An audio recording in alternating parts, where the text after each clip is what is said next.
ഓം നമോ നാരായണായ. ശ്ലോകം 6. തം തേ നിനാദമുപകർണ്യ ജനസ്തപസ്താ സത്യസ്ഥിതാശ്ച മുനയോ നുനുർഭവന്തം തസ്തോത്രഹർഷുലമനാപരിണദ്യ ഭൂയ സോയാശയം വിപുലമൂർത്തിര്യവാദരസ്ത്വം. ശ്ലോകം 7.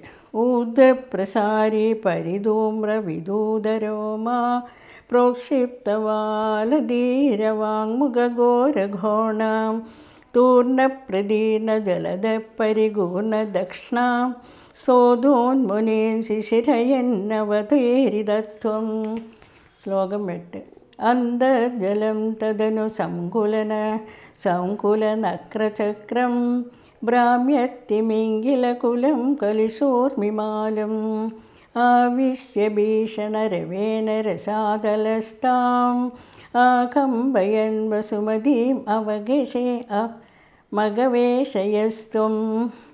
ശ്ലോകം 9. ദൃഷ്ട്വാ ദദൈത്യഹതകേന രസാതലാന്തേ സംവേശിതാം ജഡിതി കൂടഗിരിർവിഭോത്വം ആപാദുകാന വിഗണയ്യ സുരാരിഗേഢാൻ ദംഷ്ട്രാങ്കുരേണ വസുധാമദദാസലീലം.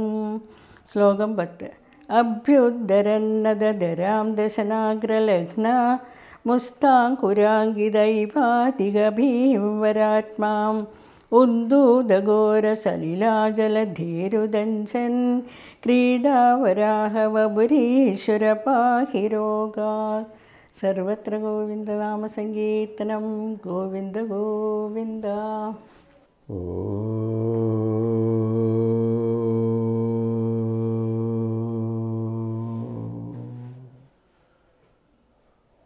നമസ്തേ. ശ്രീമന്നാരായണീയം ദശകം 12 ശ്ലോകം 6. ഇവിടെ വരാഹമൂർത്തി അവതരിച്ചു. ഇനി എന്താണ് വരാഹമൂർത്തി ചെയ്തത് എന്നാണ്. തം തേ നിനാദമുപകർണ്യ ജനസ്തപസ്താഹ സത്യസ്ഥിതാ ച മുനയ. ജനലോകത്തിലും തപോലോകത്തിലും സത്യലോകത്തിലും താമസിക്കുന്ന മുനിമാർ തേ തം നിനാദം ഉപകർണ്യ ഭവന്തം നുനുവുഹു.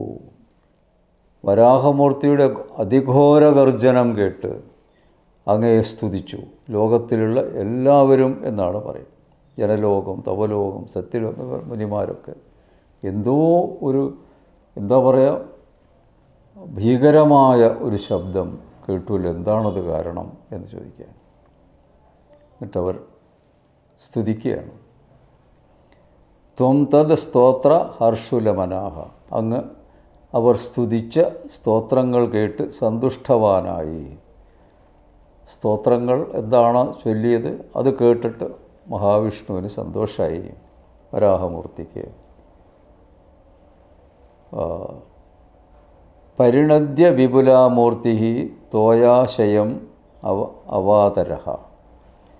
വീണ്ടും ഉറക്കെ ഗർജിച്ചുകൊണ്ട് സമുദ്രത്തിലേക്ക് അങ്ങ് ചാടി. ഈ ഘോരഗർജനം കേട്ട് മഹർഷിമാരുമൊക്കെ തപോലോകത്തിലും സത്യലോകത്തിലൊക്കെയുള്ള മഹർഷിമാരൊക്കെ ഭയപ്പെട്ട് ശ്രദ്ധിച്ച് എന്താണ് സംഭവം എന്നുള്ളത്. ഉടനെ വരാഹമൂർത്തി അവർ സ്തുതിച്ചു, ഭഗവാനെ സ്തുതിച്ചപ്പോൾ ആ സ്തുതി കേട്ടിട്ട് അതിന് മറുപടിയായി നൽകിയത് വീണ്ടും ഒരു ഗർജനമായിരുന്നു. ആ പന്നിയുടെ രൂപത്തിലുള്ള ആ അവസ്ഥയിൽ അങ്ങനെയല്ലേ പറ്റുള്ളൂ. വീണ്ടും ഒരു ഗർജനമുണ്ട്. എന്നിട്ട് സമുദ്രത്തിലേക്ക് ചാടി. എന്താണ് വിഷമം എന്നുള്ളത് മനസ്സിലാക്കിയിട്ടാണല്ലോ അവതരിച്ചത്. ഭൂമിയെ തേടിപ്പിടിക്കണം. ഭൂമിയെ ആരോ കട്ടുകൊണ്ടുപോയിരിക്കുന്നു. അതെവിടെയാണ്? അപ്പോൾ ഭൂമിയുടെ ആദ്യത്തെ ആ ഒരു പാരതന്ത്ര്യം അതാണ് ഇവിടെ വിശദീകരിക്കുന്നത്. ഭൂമിയെ തട്ടിക്കൊണ്ടുപോയി ഒരു അസുരൻ ഒളിപ്പിച്ചു വെച്ചു എന്നാണ്. ഇത് ഭഗവാൻ ശ്രദ്ധിച്ചപ്പോൾ അവിടെ അവതരിച്ചിട്ട് ആ ഭൂമിയെ രക്ഷിക്കുകയാണ്.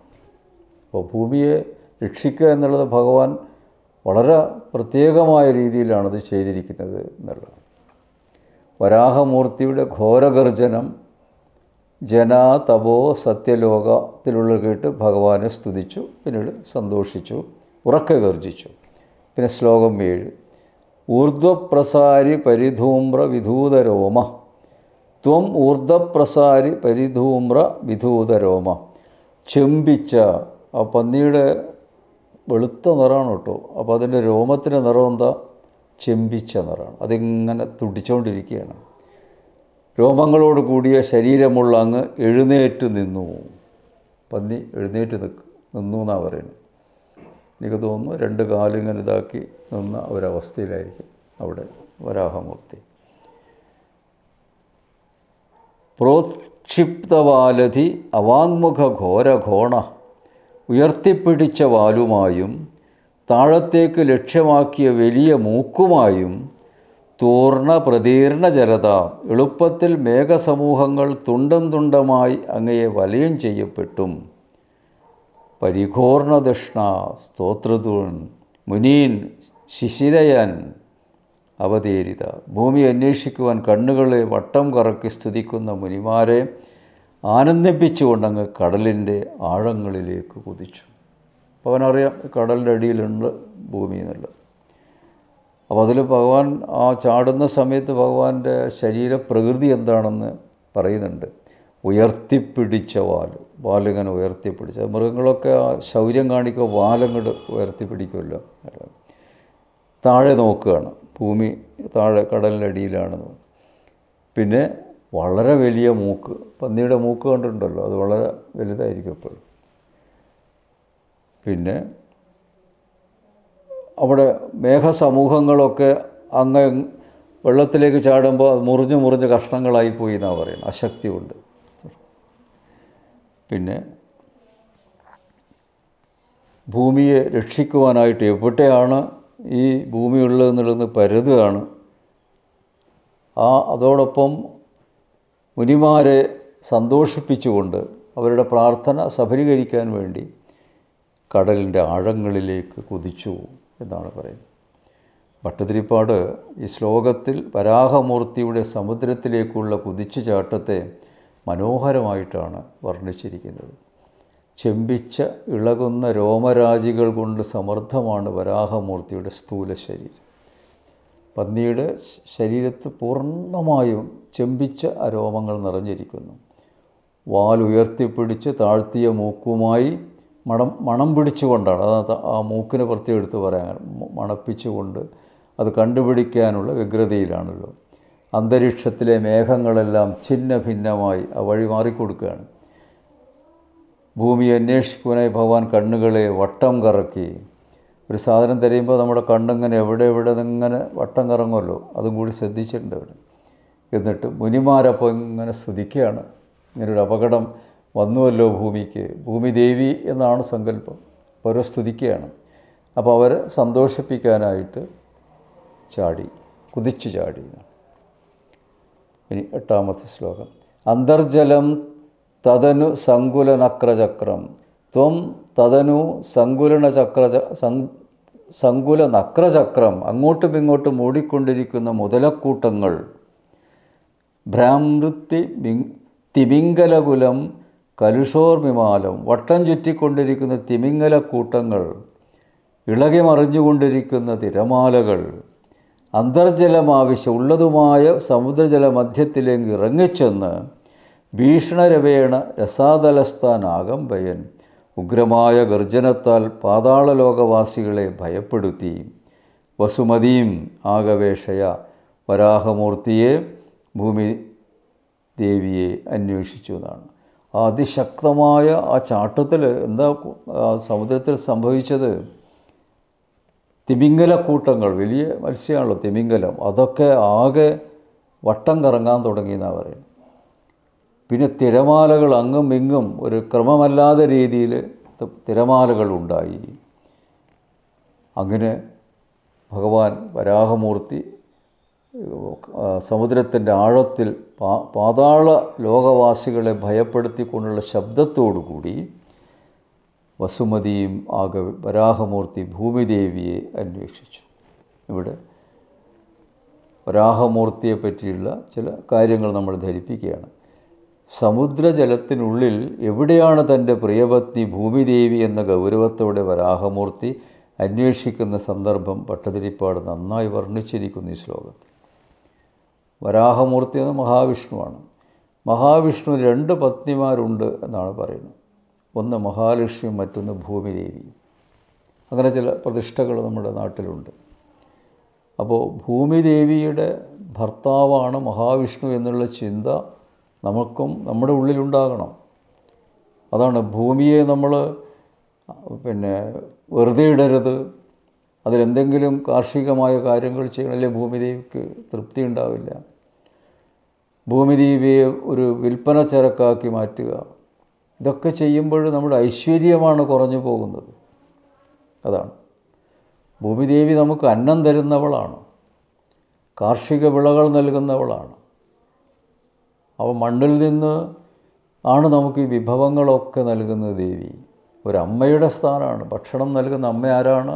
സ്വന്തം അമ്മ തരുന്നത് ഭൂമിദേവി അമ്മയുടെ അനുഗ്രഹം കൊണ്ടാണെന്നുള്ള ചിന്ത കൂടി നമ്മൾ ചിന്തിക്കണം. അതാണ് നമ്മൾ രാവിലെ എഴുന്നേറ്റ് നിലത്തേക്ക് ചവിട്ടുമ്പോൾ ഭൂമിദേവിയെ ഓർമ്മിക്കണം, ക്ഷമിക്കണം, അങ്ങനെ ചവിട്ടേണ്ടി വരുന്നു എന്നുള്ളത്.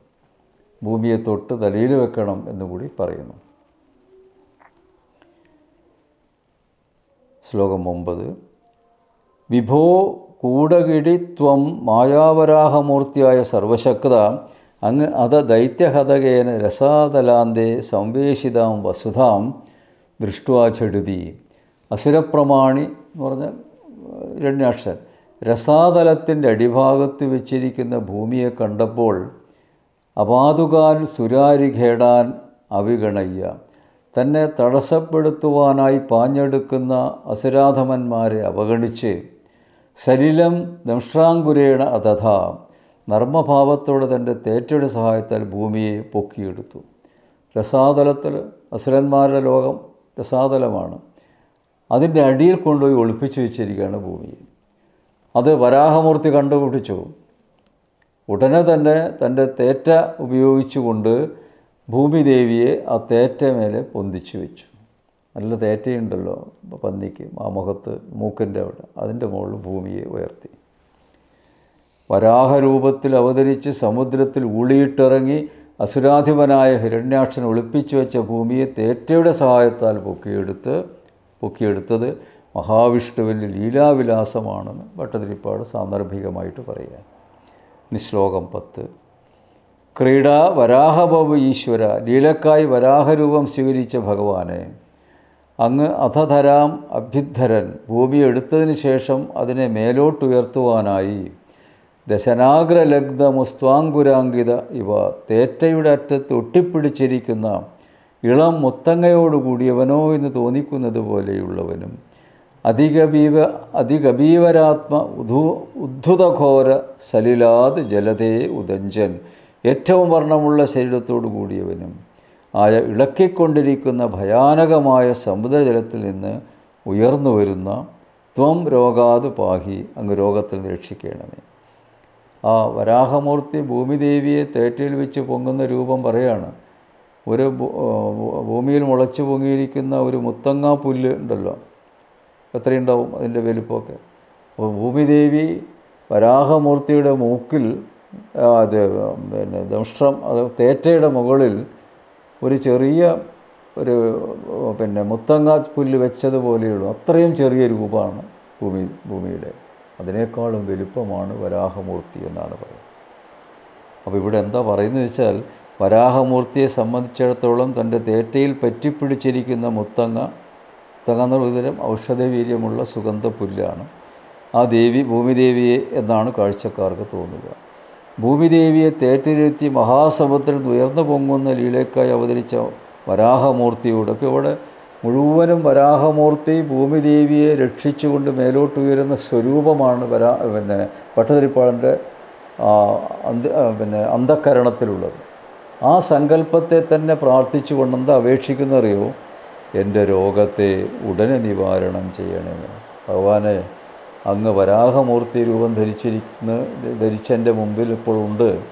ആ രൂപം ഞാൻ പൂർണ്ണമായിട്ട് ഉൾക്കൊള്ളുന്നു. എന്നെ ഈ മഹാരോഗത്തിൽ നിന്ന് രക്ഷിക്കണമേ എന്ന്. വരാഹമൂർത്തിയെ നമ്മൾ രോഗശമനത്തിനായിട്ട് പ്രാർത്ഥിക്കാം എന്നൊരു തത്വം കൂടി ഇതിലൂടെ അനാവരണം ചെയ്യപ്പെട്ടിരിക്കുന്നു. ഇത് നമുക്ക് നാളെ കാണാം. നമസ്തേ.